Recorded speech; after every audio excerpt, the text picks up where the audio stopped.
Tervist! Mina olen südamearst Margus Viigimaa ja räägin täna kõrgvererõhutõve ennetamisest ja ravist.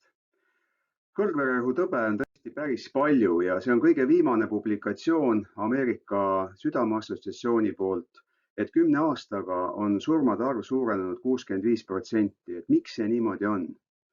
Tõesti, kõrgvererõhutõbi on muutunud maailma kõige suuremaks suremust ja invaliidsust põhjustavaks haiguseks või teguriks.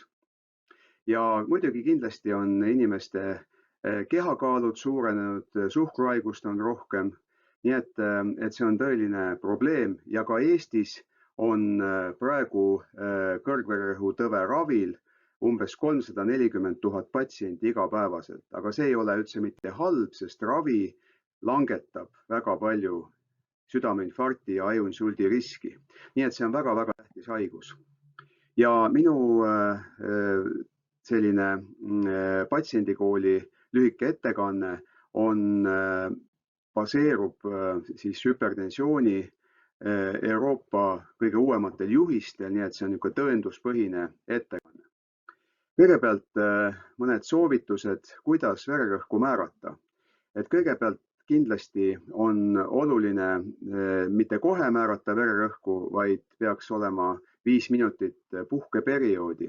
Siis tuleb kasutada standardset rõhumanšetti, aga osadel patsientidel, kes on suurema õlavarre ümbermõõduga, kellel on suurem kehakaal, nendel peaks olema ka siis niinimetatud lai manšett. Väga oluline on see, et manšett oleks südame kõrgusel, et ta ei oleks liiga madalal, et ta ei oleks liiga kõrgel. Ja tuleb määrata vererõhku mõlemalt käelt ja jääda siis kõrgema rõhuväärtusega käe juurde. Osadel patsientidel, eriti eakamatel või kellel on suhkruhaigus, kipub vererõhk langema, kui inimene tõuseb püsti ja nendel soovitatakse määrata ka 1 ja 3 minutit pärast püsti seismist. Nii et see on selline väga hea enesekontrolli võimalus ka ja arstid teevad samamoodi.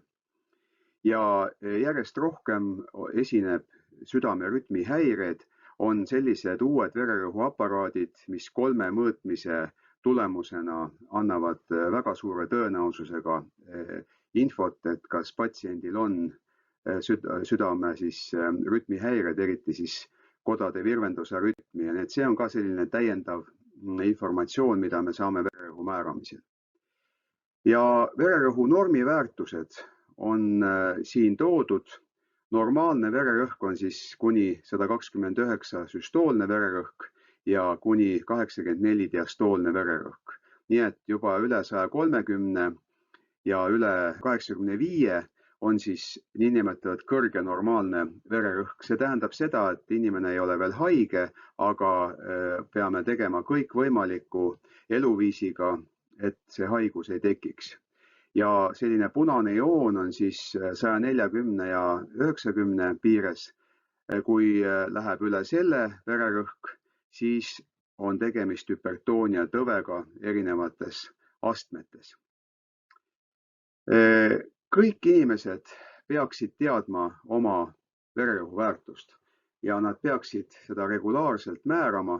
Kui vererõhk on optimaalne 120/80, siis ei ole see määramine nii oluline, aga 5 aasta tagant peaks seda kindlasti tegema. Aga kui ta on juba selline normaalne, aga kipub nagu natukene sellest optimaalsest piirist ülespoole minema, siis 3 aasta tagant. Ja kui on kõrge normaalne vererõhk, vot neid patsiente või neid inimesi on päris palju, kellel ta on selline piiripealne või hakkab sellele piirile 140-90 lähenema, siis tuleb määrata vähemalt igal aastal ja võib-olla isegi sagedamalt. Ja see maskeeritud hüpertensioon tähendab seda, et patsiendil võib tegelikult olla ööpäeva jooksul see vererõhk veel oluliselt kõrgem ja siis on ka juba ööpäevane vererõhu monitooring näidustatud, mida saab perearsti juures ja ka kardioloogi juures teha. Ja vererõhu kodumõõtmised on muutunud väga oluliseks diagnostika kriteeriumiks. Patsiendid saavad need ise teha ja siin me peame arvestama sellega, et vererõhk peab olema kodumõõtmistel 135/85 ja vähem. Kui arsti juures vererõhu mõõtmisel selleks piiriks on 140/90, üle selle on siis hüpertoonia, siis kodumõõtmistel 135/85. Ja üks oluline tegur, mis põhjustab kõrget vererõhku, on uneapnoe, et esiteks ta tõstab südamehaiguste riski, aga tõstab ka vererõhku ja siin on näha, kuidas hingamisteedesse ei pääse korralikult õhk sisse, inimene norskab, tal tekivad hingamispeetused öö jooksul ja vot neid inimesi saab hästi uurida ja väga sageli selleks üheks põhjuseks ja üheks põhipõhjuseks vererõhu kõrgenemisel ongi uneapnoe. Ja muidugi väga sage põhjus, miks uneapnoe tekib, aga miks tekib ka hüpertensioon, on ülekaalulisus. Et ülekaalulisus on väga suur probleem nii ajuinsuldi, südameinfarkti tekitajana pikas plaanis, diabeedi, suhkruhaiguse tekitajana, aga ka teiste haiguste nagu podagra, depressioon, nii edasi, ka perifeersete arterite haigus. Nii et see on muutunud maailmas järjest suuremaks terviseprobleemiks. Millised on need põhilised tõenduspõhised elustiili soovitused? No siin on välja toodud Euroopa juhises terve rida ja nad on siin näidatud tõenduspõhisuse astme ja soovitusklassina, nii et need on, nagu te näete, kõige kõrgema tõenduspõhisusega ja kõige kõrgema soovitusklassiga, et mida inimene kindlasti peaks tegema. Kõigepealt soola tarbimise piirang alla 5 grammi päevas. Eestis on keskmine soola tarbimine kusagil 10 grammi päevas, nii et oluliselt rohkem. Siis alkoholi kas üldse mitte tarbida või maksimaalselt, siin on toodud meestel ja naistel ühikud, no võib niimoodi meelde jätta, et 1 klaas veini päevas naise kohta ja 2 klaasi veini mehe kohta on see maksimum kogus, aga kordan veel, et alkoholist siis hoidumine on veel tervislikum võimalus. Siis kindlasti puu, juurviljad, kalatoidud, pähklid, küllastamata rasvhapped, oliivõli. Need on sellised võimalused, kuidas me saame tervisliku toiduga vererõhuhaigust ära hoida. Kehakaal kindlasti, 1 kilogramm kehakaalu on umbes 1 millimeeter elavhõbeda sammast süstoolset vererõhku. Regulaarne kehaline treening, vähemalt 30 minutit päevas ja praktiliselt jah, iga päev selline regulaarne 30 minutit, see on ju tegelikult selline kõigile kättesaadav ja kõigile võimalik reibas kõnd, kas tööle ja tagasi või siis vabal ajal kõnd. Nii et regulaarsus on siin kõige olulisem ja sellest juba piisab, et saada selline baas kehalise aktiivsuse tase ja nendel inimestel vererõhuhaigus tekib tunduvalt harvem ja kui ta on juba tekkinud, siis selle treeningu intensiivsuse ja ka mahu suurendamisega on võimalik hoida sellist kõrget normaalset vererõhku kaua aega sellises piiris, et hüpertoonia tõbe veel ei saa diagnoosida ja ei ole vaja ravimite kasutamist alustada.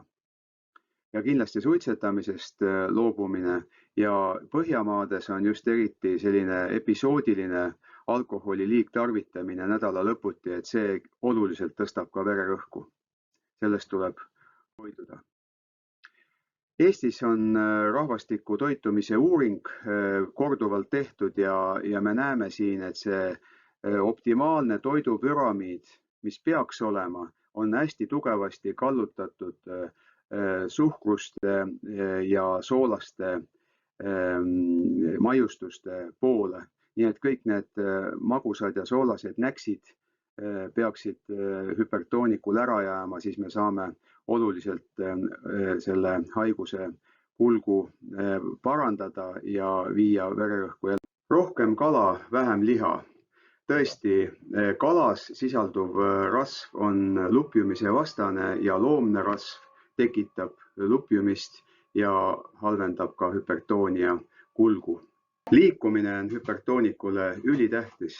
Liikumisega me saame edasi lükata ravivajadust, me saame parandada veresoonte seisundit ja ära hoida hüpertooniatõve tüsistusi nagu ajuinsult ja südameinfarkt. Ja sellel slaidil te näete, et istuvad tegevused on need kõige halvemad. Et kui inimene istub ikkagi tunde ja ei tee kehalist tegevust, siis see tekitab veresoontes muutusi, see viib hüpertensiooni tekkele. Nii et igal juhul, kui on istuv töö, siis kusagil tunniajase töö järel peaks tegema kindlasti liikumispausi.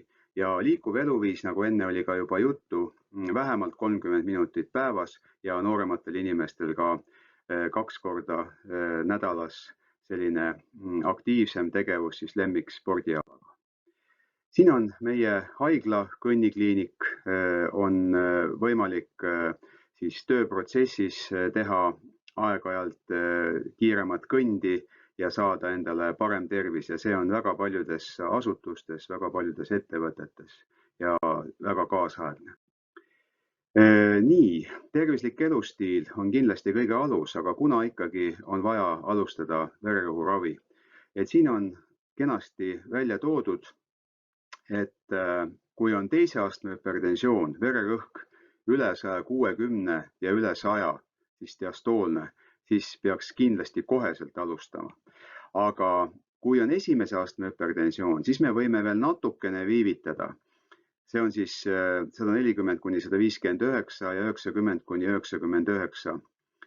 Selliste vererõhkude juures me peaksime tegema kõik võimalikku, et langetada vererõhku ja normaliseerida seda. Ja kui 3 kuni 6 kuuga see ei õnnestu, siis on ikkagi medikamentoosne ravi, ravimid need, mis suudavad vererõhu normaliseerida. Ja siis 3. aste, 2. aste kindlasti koheselt. Ja kui madalale langetada vererõhku? No ajaloos on olnud soovitused, et nii madalale kui võimalik. Nüüd on need natukene muutunud, et kuni 65 aastastel on süstoolse vererõhu eesmärk 130 ja kuni 80 aastastel kuni 140 ja ka üle 80-stel kuni 140 millimeetrit elavhõbeda sammast, mis tähendab seda, et me peaksime langetama kindlasti siis vastavalt alla 130, alla 140, aga mitte alla 120 millimeetri elavhõbeda sammast. Ja see on eriti just nendel, kellel on kaasuvad südame-veresoonkonna haigused, eriti südame-isheemiatõbi või kes on põdenud müokardiinfarkti. Nii et veel kord 120 kuni 130 on enamusele patsientidest sobiv eesmärk vererõhu väärtus. Ja diastoolne väärtus ei ole nii oluline, aga ikkagi me peame, see on nagu natukene teisene eesmärk. 70 kuni 79 on diastoolse vererõhu väärtus. Vanemas eas sageli diastoolne vererõhk võib minna madalamaks ja sellisel juhul ikkagi orienteeruda tuleb süstoolse vererõhu järgi. Ja raviregulaarsus on ülitähtis. Siin on üks meie haiglas tehtud uuring, kus on näha, et need patsiendid, kes vähemalt 4 päeval 5 võtavad ravimit, kahjuks sellist absoluutset igapäevast ravi tarvitamist ei õnnestu enamusel patsientidel saavutada, aga kui 4 päeval 5 on ravim võetud, siis on väga head ravitulemused. No veel parem oleks, kui 10 päevast 9 oleks ravim võetud. Nii et kahjuks ikkagi inimestel aeg-ajalt ununeb ravim ära, aga regulaarne ravi annab hea ravitulemuse. nii et olgem terved, hüpertoonia on ohtlik haigus, aga me saame selle vastu väga hästi võidelda. Aitäh!